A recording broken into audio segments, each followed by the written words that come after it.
Sud Radio Midi, Arthur Delaborde. Bonjour à toutes et à tous et merci d'être avec nous sur Sud Radio. Encore au moins 160 000 personnes dans les rues du pays ce week-end, selon en tout cas le chiffre officiel du ministère de l'Intérieur. Mais malgré ces manifestations et après 60 heures de débat parlementaire, eh bien la loi sur le pass sanitaire a finalement été adoptée cette nuit après notamment un accord en commission mixte paritaire. Le gouvernement a dû faire quelques concessions, nous allons y revenir.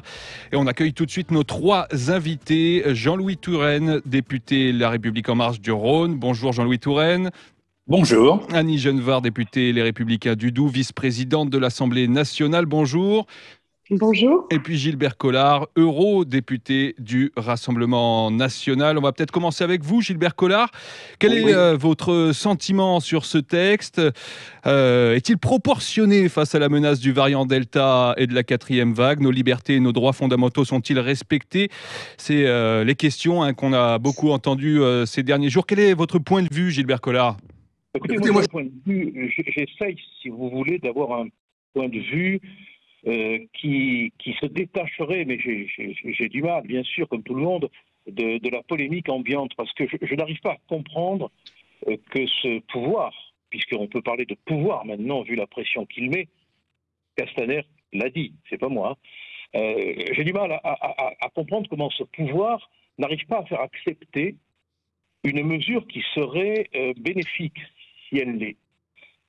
Et ma préoccupation, elle tient dans le fait que, d'une part, le pouvoir a rompu tout lien de communication avec les personnes qui s'interrogent, qui ont un doute, et ce que je ne comprends pas.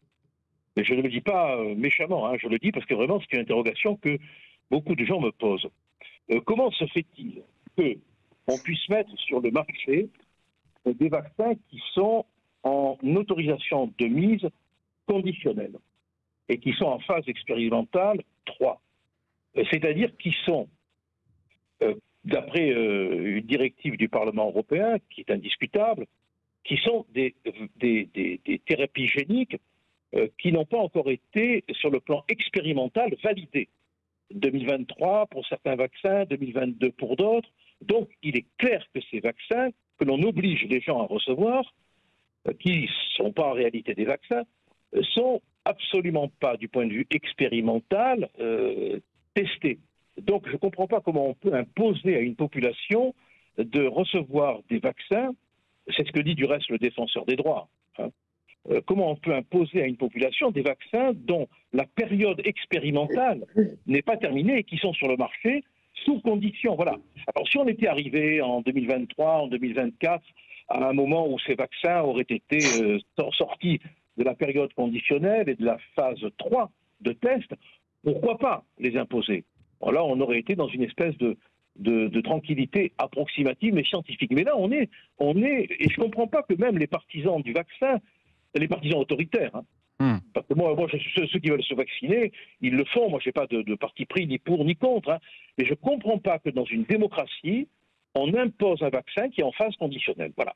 Moi, si on me démontre que c'est justifié, je veux bien l'entendre, mais pourquoi imposer un vaccin qui peut avoir, tant qu'il n'est pas validé définitivement, des effets retours, des effets indirects, des effets secondaires, et dans des conditions aussi aberrantes, quoi. Quand vous voyez que dans les transports en public, les métros, c'est pas obligatoire et qu'à la terrasse des cafés salés, bon, on se dit que Kafka, s'il revenait, n'oserait même pas écrire son livre. Donc voilà, honnêtement, on ne comprend pas. Alors Jean-Louis Touraine, peut-être en tant que membre de la majorité, est-ce que vous pouvez répondre à Gilbert Collard sur ce point Très précis, Exactement. Oui, j'aimerais dire à M. Collard qu'il ne s'agit bien sûr pas d'un vaccin expérimental, pas du tout. 3 milliards d'ailleurs. Attendez, non, mais chacun parle à son tour. Maître Collard, mais l'autorisation conditionnelle, c'est quoi ? S'il vous plaît, si on peut respecter le temps de parole de chacun, puisque sinon ça va être très compliqué. Vous avez l'habitude de parler à votre tour et vous avez l'habitude d'être écouté. Donc je demande la même condition. Alors Jean-Louis Touraine, ce n'est pas un vaccin en phase de test, c'est ce que vous nous dites. 3 milliards d'êtres humains l'ont reçu. Il y a déjà eu avant des vaccins et d'autres traitements à ARN messager. C'est une technique qui est très, très au point. Je vous rappelle c'est celle qui suit la découverte dans les années 60 de l'ARN messager par les prix Nobel français Jacob Monod et Lvov, et que depuis ce temps-là, il y a eu beaucoup de travaux, et en particulier au début de ce siècle, les travaux qui ont permis l'usage de l'ARN messager chez l'homme sans aucun risque. Ce n'est pas non plus une thérapie génique. Maître Collard, bien sûr, n'a pas fait d'études scientifiques, mais il a l'air de confondre ADN et ARN messager. Ce sont deux choses totalement différentes. Bien entendu, ce vaccin à ARN messager ne peut pas s'intégrer dans le génome humain. Ça n'a strictement rien à voir avec une thérapie génique. Et donc, il ne faut pas induire de confusion, sinon on tombe dans le complotisme. Oui, je pense que tous les gens de bonne volonté savent qu'il s'agit d'un très bon vaccin qui a des mérites indiscutables. Ceux qui préfèrent des vaccins qui sont moins efficaces, très traditionnels, peuvent choisir les autres vaccins. Si c'est le cas de Maître Collard, il peut choisir les autres vaccins. Moi, personnellement, je recommande très volontiers ce vaccin qui correspond au XXIe siècle, qui est très efficace et qui va être développé pour beaucoup de maladies. Jean-Louis Touraine, peut-être pour être précis, c'est vrai qu'il n'y a pas de mise sur le marché définitive pour le moment. Ça ne vous inquiète pas du tout? Absolument pas. C'est la même chose avec les vaccins de la grippe qui, chaque année, sont différents du vaccin de l'année précédente. Et bien évidemment, si vous voulez attendre qu'il n'y ait plus l'épidémie pour pouvoir développer une vaccination, c'est absolument aberrant. Évidemment, c'est maintenant qu'il faut combattre l'épidémie, ce n'est pas dans 3 ans. Et donc, je crois qu'il faut faire comme on l'a fait dans le passé pour d'autres pandémies redoutables, la variole, la poliomyélite. Mais à cette époque-là, on mettait plus longtemps à faire des vaccins. Et donc, il y a eu des millions et des millions de morts, beaucoup plus qu'il y en aura par le Covid. Et donc, je crois que oui, félicitons-nous. Les mêmes personnes, d'ailleurs, qui appelaient rapidement au vaccin, qui se lamentaient parce que ça n'arrivait pas assez vite et que ce n'était pas accessible, aujourd'hui ont des états d'âme. Moi, je pense qu'il y a, et c'est vrai pour tous les vaccins, 14% de sujets qui sont réfractaires à l'idée de la vaccination, un nombre à peu près équivalent d'hésitants, et c'est parmi ces personnes que nous devons faire le plus de pédagogie pour qu'ils rejoignent le groupe des sujets vaccinés, parce que l'objectif, c'est que près de 90% de la population dans son entier soit vaccinée. C'est comme cela que l'épidémie sera vaincue et que l'on pourra tracer un trait sur le coronavirus, comme on l'a fait sur la variole et sur la poliomyélite. Alors ce pass sanitaire, il est déjà obligatoire, je le rappelle, dans les lieux de culture et de loisirs. Et dès le début du mois d'août, si vous n'êtes pas vacciné, testé négatif ou récemment rétabli, eh bien, vous ne pourrez plus aller au restaurant, au café ou encore prendre le train et l'avion. Le projet de loi, je le rappelle aussi, rend obligatoire la vaccination pour les soignants. Et finalement, il n'y aura pas de licenciement pour les personnes qui ne seront pas en règle. Ça, c'était un des points qui ont été vivement discutés à l'Assemblée nationale comme au Sénat. Vous êtes satisfaite sur cette disposition pour les travailleurs, Annie Genevard ? Oui, c'était un point d'opposition de notre part qu'on conduise au licenciement les personnes qui ne voudraient pas se faire vacciner. Car comme l'a dit M. Touraine, il y a des personnes qui sont dans une telle crainte du vaccin qu'ils préfèrent tout au vaccin. Donc, cette disposition nous paraissait excessive, il y en avait d'autres. Et donc, nous nous réjouissons qu'elle ait été abandonnée, même si elle est abandonnée au profit donc, d'une suspension du contrat de travail et conséquemment de la suspension du salaire. Donc, c'est sûr que ça va poser des tas de difficultés. Oui, est-ce qu'il n'y a pas une double insécurité là, économique, puisque le salarié pourra se faire pousser à la démission et donc ne touchera pas éventuellement les allocations chômage. Insécurité juridique aussi peut-être pour l'employeur qui risque les prud'hommes s'il licencie un salarié récalcitrant sans motif adapté, Annie Genevard. Alors, je pense qu'on n'est pas au bout du parcours juridique de ce texte. D'ailleurs, le Premier ministre lui-même a annoncé qu'il saisirait le Conseil constitutionnel pour vérifier la constitutionnalité des mesures. Vous soulignez, vous levez un certain nombre d'obstacles possibles. Il est clair que ce texte tutoie plusieurs lignes rouges. L'extension du pass sanitaire pour les activités du quotidien, l'isolement pour les personnes contaminées. On voit bien que toutes ces mesures sont quand même d'une d'une très grande force et nous contraignent à des dispositions qui sont tout sauf habituelles. Et donc, moi, les motifs de satisfaction, c'est que certaines de nos propositions ont été acceptées. Je pense à la réduction de la durée de l'état d'urgence sanitaire. Je pense qu'il est sain que le Parlement s'exprime régulièrement. Je pense que la fermeture administrative et non pas le risque pénal pour les établissements recevant du public, c'est une bonne chose.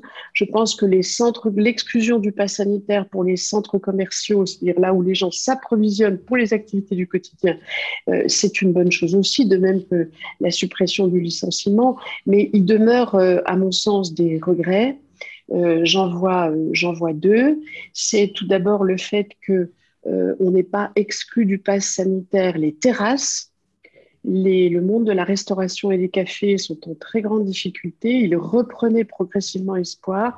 Je pense que pour les activités de l'extérieur, on aurait pu admettre l'exemption du pass sanitaire. Je regrette aussi que les personnes qui font l'effort de se vacciner finalement et reçoivent leur première injection n'aient pas été exemptées du pass sanitaire parce qu'il y a déjà une protection par rapport au virus pour les personnes qui sont primo-vaccinées. J'ajoute que le gouvernement veut inciter à la vaccination, là nous sommes d'accord, hein, mais il y a beaucoup de territoires aujourd'hui dont les populations ne peuvent pas recevoir une première injection parce qu'il n'y a pas de vaccin disponible. Alors, vous voyez bien l'impasse dans laquelle on conduit les Français, vaccinez-vous, mais pas de vaccin disponible pour une première dose. Donc voilà, ce sont des décisions en demi-teinte. Il a fallu quand même la pression de la CMP pour que le gouvernement accepte de bouger certaines lignes. Je regrette. Et ce n'est pas de nature à provoquer la confiance. Vous voyez, aujourd'hui, 160 000 personnes dans la rue. Manifestement, la confiance n'y est pas encore. Et ça, je pense que c'est vraiment la faiblesse du gouvernement en la matière. Alors on va poursuivre cette discussion dans un petit instant. Vous nous appelez au 0826 300 300 tout de suite. Sud Radio Midi, Arthur Delaborde. 156 voix pour, 60 contre et 14 abstentions. L'Assemblée nationale a donc adopté cette nuit le texte qui étend le pass sanitaire. On continue à en parler, à en débattre avec nos invités. Jean-Louis Touraine, député La République En Marche du Rhône. Annie Genevard, député Les Républicains du Doubs. Et Gilbert Collard, eurodéputé du Rassemblement national. Gilbert Collard, je le disais d'ailleurs dès le début de cette émission, encore au moins 160 000 personnes dans les rues du pays ce week-end contre ce texte. Est-ce que vous pensez que cette colère-là, elle peut encore s'amplifier dans les jours qui viennent ? Oui, alors d'abord, je voudrais dire que si je ne suis pas intervenu, c'est parce que mon micro était coupé. Mais j'étais vraiment très, très mécontent de ne pas pouvoir répondre, mais je vais le faire maintenant. Merci de me donner la parole. Je voudrais dire à M. Touraine que le 14 avril 2021, M. Dupond-Moretti, ministre de la Justice, a déclaré, quand on voulait faire le vaccin aux détenus, ceci: les détenus ne sont pas des cobayes. Ils ont le droit de refuser la vaccination, c'est une question de dignité. Est-ce que vous vous inscrivez en faux contre les propos du ministre de la Justice? Est-ce que vous contestez le fait que le Parlement européen, dans une directive 2001-20, a décrété que tout ce qui était vaccin pris sous la forme de l'autorisation conditionnelle était un vaccin expérimental?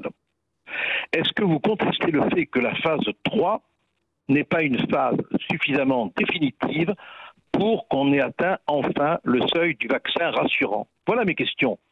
Et je veux dire, vous me diriez, c'est vrai, on est en période expérimentale, mais bon, on doit le faire. Je me dirais, cet homme-là est parfaitement objectif. Mais là, j'ai l'impression qu'on essaye de nous faire croire quelque chose d'incroyable, à savoir que ce vaccin qui est en phase conditionnelle, c'est dit, c'est écrit, serait un vaccin rassurant. Non. Vous savez à quel moment le vaccin Moderna aura fini les essais? Vous savez, en 2022. Le vaccin Pfizer en mai 2023. Johnson en décembre 2023. Pourquoi ne pas avoir attendu ce moment-là? Si vous voulez absolument soumettre les gens à une vaccination qui ne sera pas obligatoire pour les détenus. Si vous voulez soumettre le peuple libre à des mesures attentatoires à leur liberté, pourquoi ne pas attendre qu'on ait un vaccin rassurant? Voilà ma question. Elle est pas. Moi, je suis pas anti-vax. Je veux dire, ma famille est vaccinée, mais je crois qu'il y a des conditions de sécurité qu'on doit respecter, parce que vous aurez un jour, tous ceux qui poussent au vaccin, s'il y a des effets retours, des comptes à rendre. Hein. Tous ceux qui poussent au vaccin maintenant, si tout se passe bien, nous on fera amende honorable. Hein. On dira on s'est trompé, excusez-nous. Mais si ça se passe mal, pardon. La responsabilité morale. Hein. Et je pense, pour répondre à votre question initiale, que M. Macron a réussi à réveiller une colère populaire qui est somnolée. Mais ça, c'est son affaire. Hein. Et je pense qu'on n'en a pas fini. Et je voudrais que tout cela continue à se dérouler dans le calme, dans la sérénité, et que nos échanges soient à l'image de ce qu'on voudrait que la manifestation soit. C'est-à-dire sereine, calme, objective. Hein. Mais j'ai peur. Hein. Je suis très inquiet pour la France en ce moment. Alors Jean-Louis Touraine, puisque vous êtes directement interpellé, peut-être brièvement sur cette question du vaccin et de ses essais, et puis sur la colère qui monte peut-être ou pas, selon vous, dans le pays. Est-ce qu'il n'y a quand même pas un risque de radicalisation?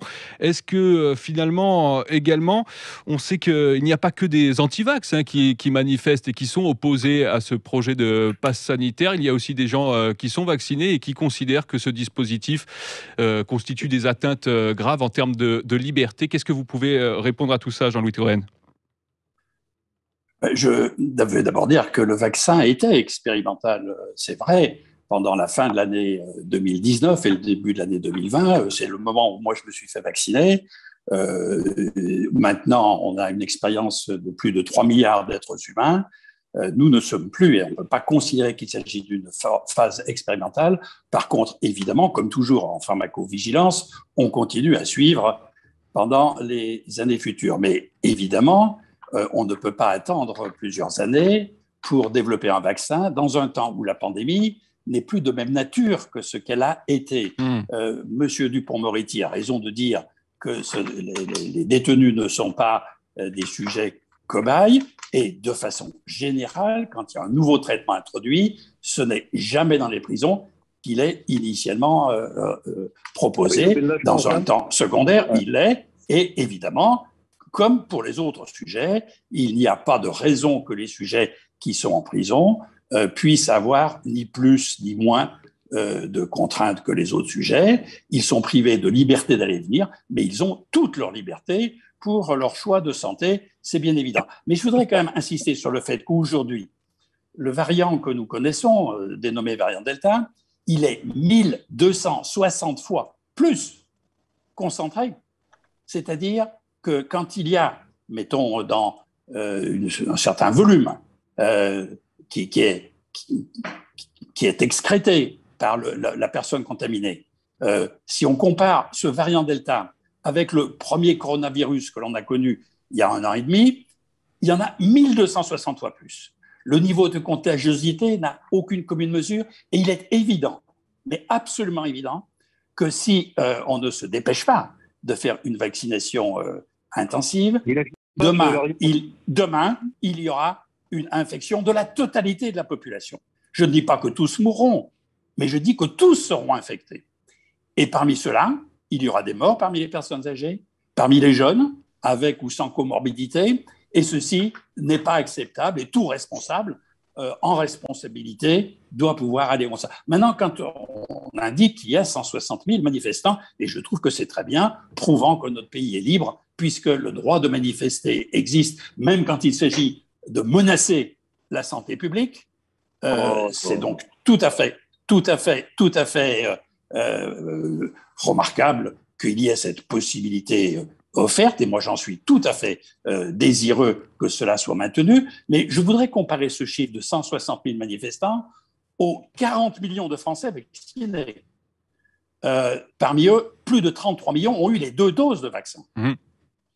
Je veux comparer aussi ce chiffre de 160 000 à un nombre presque équivalent de Français qui ont reçu 2, parfois même 3 doses de vaccin et qui malheureusement n'ont pas développé d'anticorps parce qu'ils ont un déficit immunitaire du fait de leur insuffisance rénale, de leur transplantation, de leur chimiothérapie ou d'une autre maladie. Eh bien, ces sujets-là, ils écrivent à tous les responsables politiques. Bien sûr, ceux-là, ils ne manifestent pas dans la rue avec des banderoles, mais ils écrivent à tous les responsables et nous devons tenir compte d'eux. Ces sujets sont menacés dès qu'une personne non vaccinée les approche. Ceux-là sont en péril mortel dès qu'une personne... Je rappelle que chez eux, la mortalité de la maladie, elle est de près de 30%.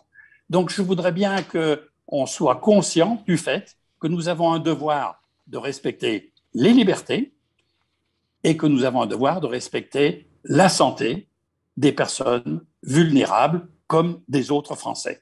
Donc, dans tous ces cas-là, je crois que la mesure qui a été prise, qui est une mesure en définitive modérée, puisqu'il y avait deux attitudes possibles, compte tenu de l'épidémie actuelle.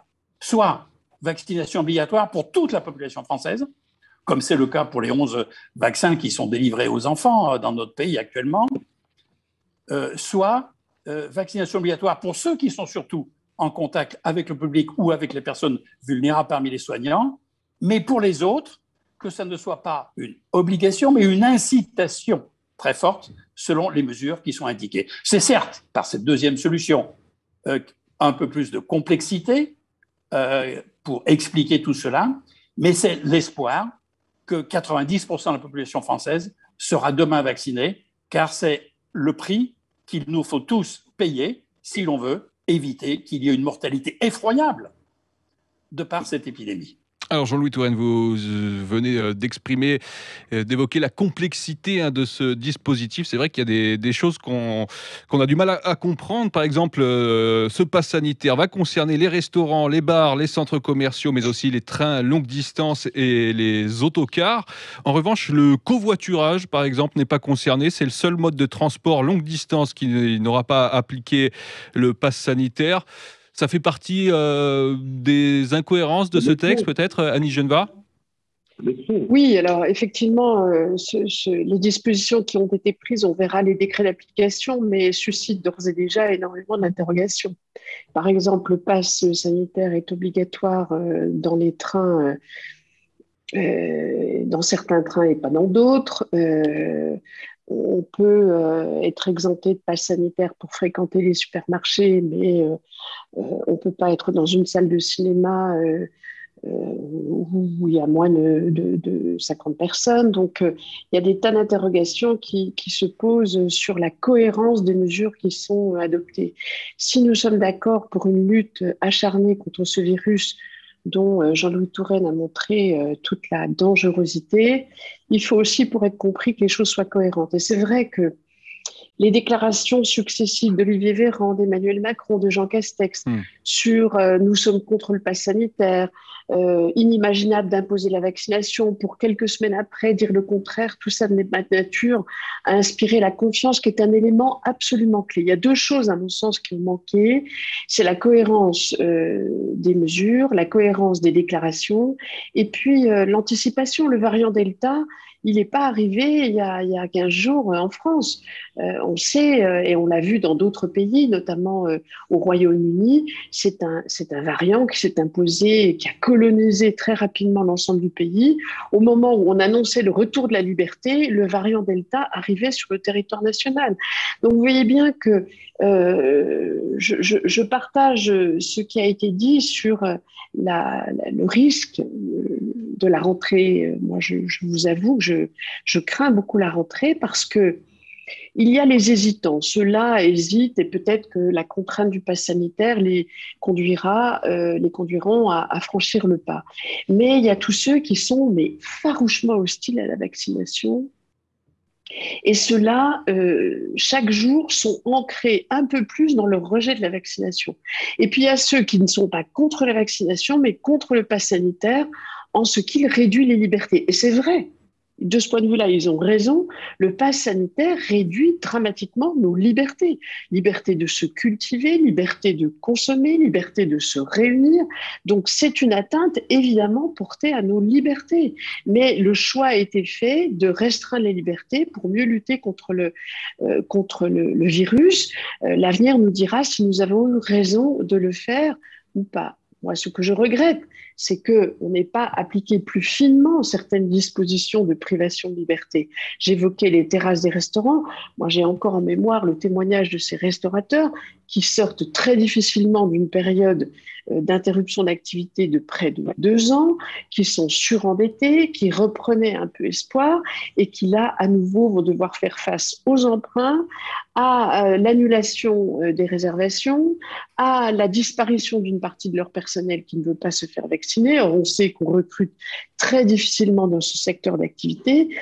Franchement, je m'inquiète beaucoup pour l'avenir économique de certains secteurs. Il y a tout le secteur culturel, il y a tout le secteur de la restauration, il y a tout le secteur de l'événementiel. Ça finit par faire des millions d'emplois, tout ça. Donc, notre responsabilité à nous, parlementaires, c'est de calibrer les mesures. Et c'est pour ça que ce texte a fait énormément débat, a été très discuté, parce que on ne doit toucher aux libertés du quotidien des Français qu'avec une main, comme les bons auteurs le disent, d'une main absolument tremblante. Et puis, moi, je vois aussi que, et pour la première fois dans ce texte, dans ce contexte, je reçois un certain nombre de messages, comme mes collègues parlementaires. Vous avez à la fois la vague de ceux qui vous menacent parce que vous ne voteriez pas le texte, et puis la vague non moins forte de tous ceux qui vous menacent parce que vous voteriez le texte. Donc on voit bien qu'il y a un clivage très profond qui s'est installé dans le pays, et moi je pense, si vous voulez, que là ça interpelle directement la responsabilité du gouvernement. Pourquoi est-ce qu'au Royaume-Uni il y a une espèce de cause nationale, d'engouement collectif pour la vaccination, de sens civique, à la fois pour soi-même et pour autrui, parce que se vacciner, c'est se protéger soi-même et protéger autrui. Pourquoi est-ce que dans notre pays, la parole publique est clivante et non pas rassembleuse? Et là, je crois que ça interroge directement la responsabilité du président de la République et du gouvernement. Alors, Gilbert Collard, je vais peut-être m'adresser cette fois à l'avocat sur la question des libertés publiques. Annie Genevert va nous dire qu'il fallait toucher aux libertés avec une main tremblante. Vous pensez que c'est ce que les parlementaires ont fait à travers ce texte sur la gestion de la crise sanitaire? Écoutez, le mot qui sera le mot de la fin vient d'être dit. Dans quelque temps, une espèce de justice se fera. Si les hommes et les femmes qui considèrent que cet autoritarisme vaccinal est un piétinement des libertés inutile, nous le saurons. Si en revanche les partisans acharnés de la vaccination obligatoire, sauf pour les prisonniers, ont tort, on le fera aussi, ils ont une responsabilité là. Parce que c'est facile de dire qu'on met en danger la vie d'autrui quand on ne veut pas se faire vacciner, mais si dans 3 semaines, 1 mois, 2 mois, on se rend compte que cette obligation qui a quand même déchiré nos libertés du quotidien n'était pas valide, il faudra rendre des comptes aussi. Parce que faire peur à la liberté, c'est pas bien. Rappelez-vous quand même que le défenseur des droits, c'est pas moi, c'est pas des complotistes cachés dans un coin, des méchants complotistes, c'est le défenseur des droits. 10 alertes. Il y a 10 alertes sur les atteintes aux libertés. Ce n'est pas rien. Donc il se produit quelque chose de gravissime, un basculement dans l'ordre du fonctionnement de nos libertés quotidiennes qu'on justifie en traitant les adversaires de cette vaccination autoritaire de complotistes, d'égoïstes. Le président de la République a parlé d'égoïsme, comme s'il pouvait y avoir des égoïsmes dans les libertés. Il y a une incertitude doctrinale sur la question. Quand on lit les différents médecins, on est étonné de voir ce qu'ils peuvent dire. Vous avez le président du Conseil de l'ordre des médecins italiens qui a écrit, ça a été publié, que le vaccin n'était pas opérationnel comme on le croyait, et qu'on pouvait parfaitement être vacciné et atteint. Et on a le président de la République qui nous a dit qu'on était presque certain de ne pas être atteint, presque. Quelle est la quantité de ce presque, voyez-vous? Donc, quand on lit toute la doctrine médicale, on se dit qu'il faut être vraiment très modeste, d'un côté et de l'autre. Je dis bien d'un côté et de l'autre, parce que personne n'a de certitude médicale aujourd'hui. Et quand on fait des comparaisons entre différents professeurs, différents spécialistes, on se rend compte qu'il n'y en a pas un qui est d'accord. Et croyez-moi, faire de l'obligatoire dans l'incertitude, et quand cet obligatoire touche aux libertés, ça peut appeler un jour ou l'autre à une reddition des comptes. Voilà. Et je suis inquiet pour l'avenir, franchement, parce que, et je termine là-dessus, vous avez des gens vaccinés qui se sont fait vacciner, mais qui ne supportent pas qu'on les ait obligés. C'est pas un peuple qui courbe les chines facilement, le peuple français. Voilà. Et je crains qu'il ne se redresse un peu brutalement, voyez-vous. Jean-Louis Touraine, peut-être sur ce risque de fracture au sein de la société française, c'est tout de même un peu la stratégie qui a été prise par l'exécutif pour créer cet effet de boost sur la vaccination qu'on constate tous. C'est un pari risqué tout de même, Jean-Louis Touraine. C'est un pari, peut-être, en tout cas, c'est une nécessité surtout. Personne n'est plus attaché que moi aux libertés, mais je sais aussi que quand on a le sens des responsabilités, on sait parfois mettre certaines limites. Par exemple, nous avons des contraintes quand nous conduisons une voiture. C'est vrai qu'on aimerait parfois pouvoir conduire plus vite, mais on ne met pas seulement sa propre vie en péril, on met celle des autres automobilistes en péril. Et donc, on a des contraintes et il y a un code qui définit cela et des pénalités pour ceux qui l'enfreignent. Et bien, de la même façon, là, la modification de l'épidémie sous l'effet de variants infiniment plus contagieux oblige à ce que l'on réfléchisse aux libertés qui, aujourd'hui, vont menacer la vie d'autrui. Et donc, je crois que ces libertés, elles ne sont pas limitées par le gouvernement, elles le sont par le coronavirus lui-même.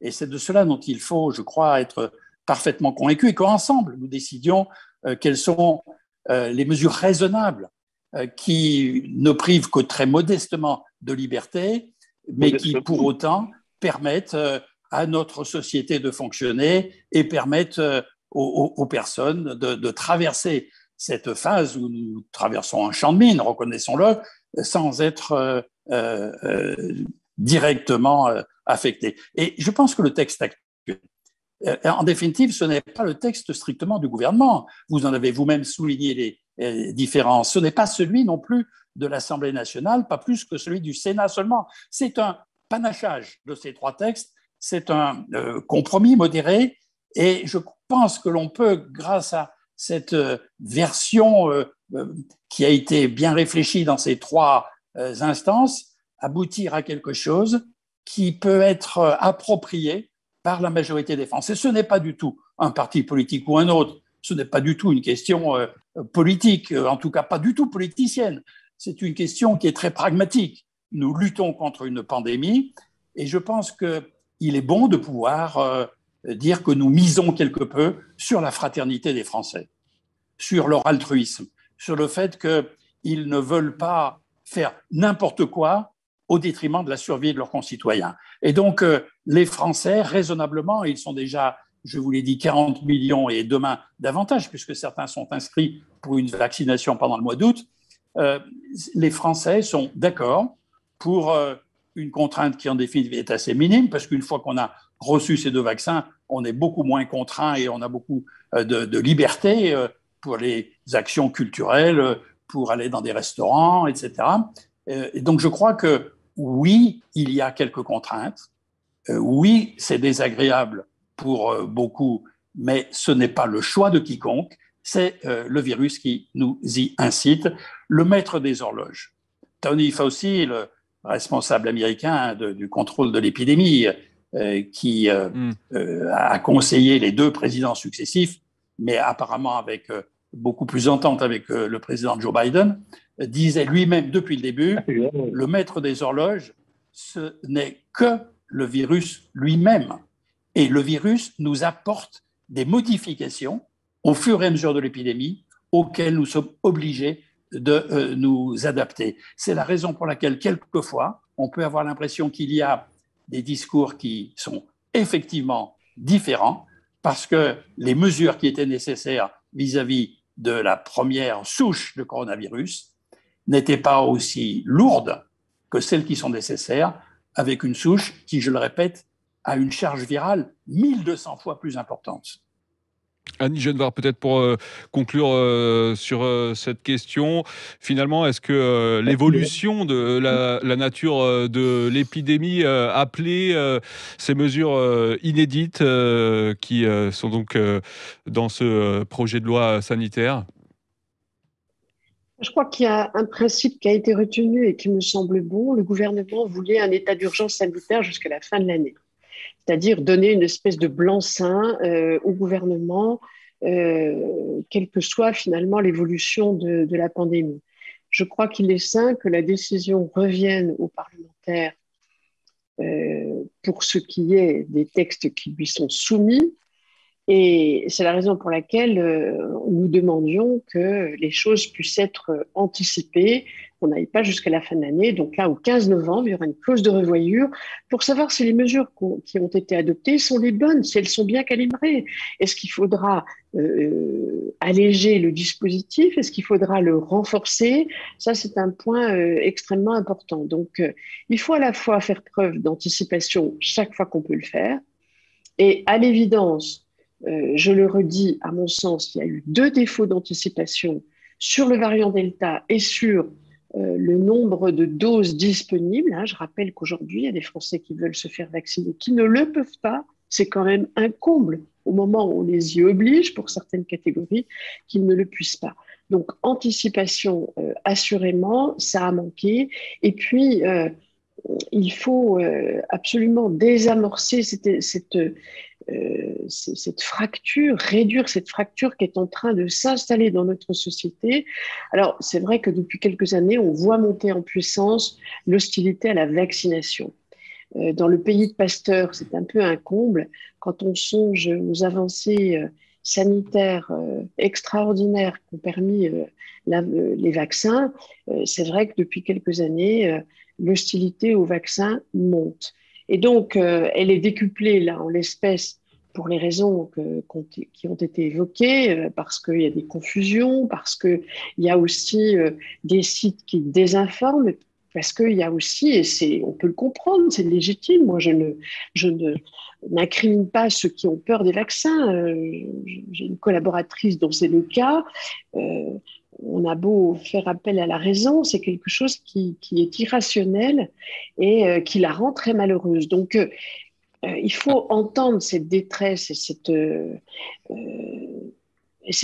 cette liberté de se vacciner ou de ne pas se vacciner. Parce que dès lors que la vaccination n'est pas obligatoire pour tous, eh bien, on admet le principe que certains ne se fassent pas vacciner.